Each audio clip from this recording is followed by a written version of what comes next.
Je l'ai déjà dit à plusieurs reprises dans d'autres capsules, vendre, c'est donner deux fois. Donner envie et donner confiance. Dans cette vidéo, je vais vous donner une technique très utile pour inspirer confiance.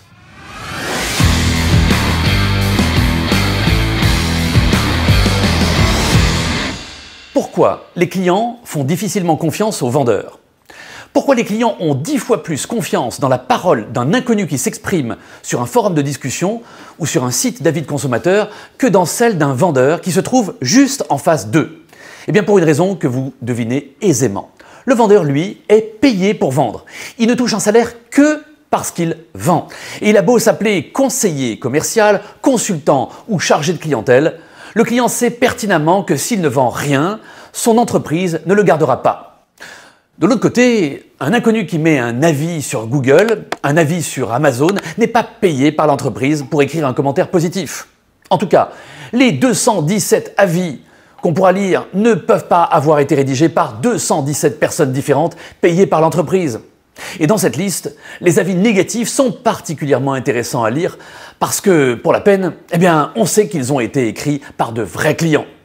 Voilà pourquoi les avis consommateurs ont tant de poids dans la décision d'achat d'un grand nombre de clients et que ceux-ci n'accordent que très peu de crédit à la parole des commerciaux. Alors comment faire quand on est vendeur pour renforcer le crédit confiance?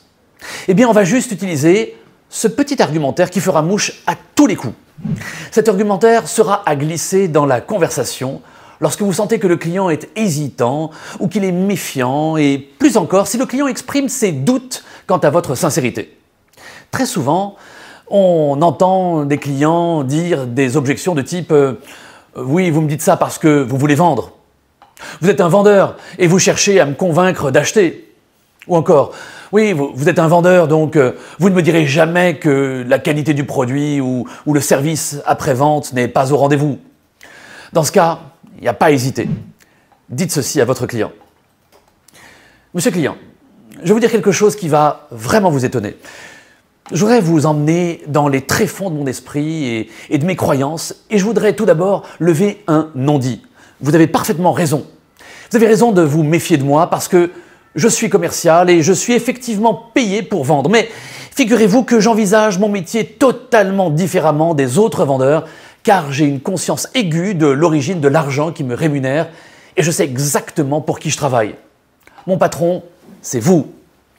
Si je veux avoir un salaire à la fin du mois, je dois convaincre non pas mon employeur de me payer, mais mes clients d'acheter.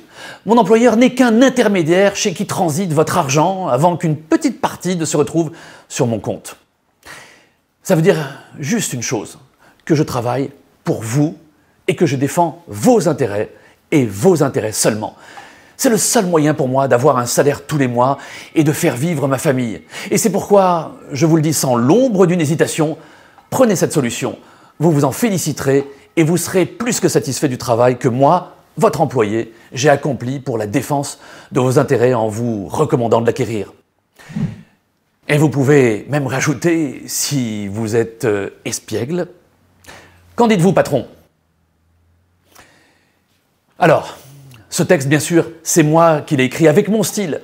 Vous devez le reprendre avec vos mots à vous. Il faut que ce texte vous ressemble.